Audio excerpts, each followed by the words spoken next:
asalaamaaleykum wa rahmatullah wa barakaatu mbokk yi maa ngi leen nuyu di leen ziar di leen dalal seen chaîne YouTube Ben Makhtar di leen wax ne incha allahu rabbi damaa fas yéene indi leen benn secret bu am solo lool ndaxte suñu mbokk jigéen ak góor ñi ñëpp dañu koy faral di laaj muy wàllu bayra ubbeeku am wërsëg neex nit ñi ndaxte sëy sax boo si nekkee te neexoo sa borom kër wala neexoo sa jabar maanaam day xaw a naqadi waaw ndaxte ay nit moom nit ki foog nga am xabul foog nga am benn attirance boo xam ne ku la gis rek da lay sopp bëgg la moo xam jëflante yi ngay jëflante ak nit ñi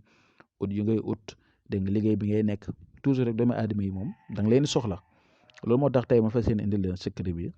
muy secret bu am solo doomu aadama bu koy jëfandikoo di ko utiliser tout le temps yàlla dana ko dimbale bu du am ay jafe-jafe yooyu noonu maanaam pour ku koy ñàkk bëgg wala mu am wala nga nekk si place wala nga nekk si kër di sëy wala yu demee noonu daal da lay dimbale su yu bëri pour nit ñi la bëgg nga am benn xabul am itam wërsëg gis nga jaaro yi ngeen di gis dafa baax daal si secret bi ndax secret bi tey jii nii jaaro yi nga am jaaro ak xaalis boo ko amee nag baax na mais da ko takk di utiliser li ma leen di jox nii dafa baax waaw li ma leen jox nii bu fekkee ne tey jii nii da nga ko ànd ak jaaro xaay di ko takk surtout boo si defee xaatim wa duudu yooyu wala yenn xaatim yi xam ne si wàllu wërsëg lay dox da lay dimbale day tax mbir mi day gën a gaaw lii secret bu am solo la maa ngi leen di ñaan nag ngeen def ko képp ku ko gis rek jël ko nga def ko dégg nga incha allahu rabbi jafewut li ngeen def mooy li ngeen gis ni seen écran moom ngeen di bind da ngeen def allahu kun bisimillahi rahmaani rahim allahumma salli ala sayyidina muhammad wa sallim nga bind suratul fatiha muy alhamdulillahi rabbil alamin ba wala daalin amin moom ngay bind 41 fois suratul fatiha nga bind suratul sarhi mooy alam nasrah laka sadrak wa wadana anka wizrak allazi anqada zahrak wa rafa'na laka zikrak fa inna ma'a usri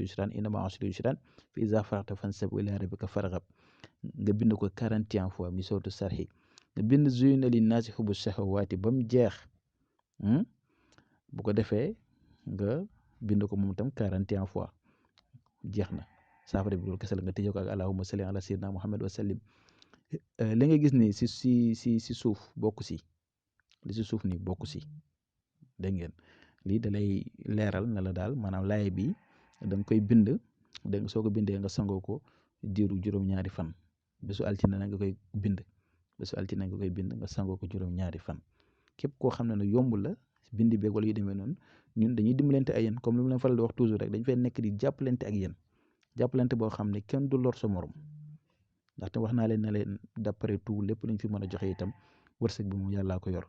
ñaan yi yàllaa koy nangu kon dañuy ñaan si yàlla suñu borom lépp lu fi waaye di def moo xam ni defal nit moo xam nit jël ko defal boppam lépp yal na ko yàlla nangu te nit ñi ñëpp ñu am ci tam ñëpp am jàmm ak salaam ñëpp am tawfeex ñëpp am lépp lu ñuy sàkku kon ñu ngi yem fii leen jox di daje suba jàmm incha allah asalaamaaleykum wa rahmatullah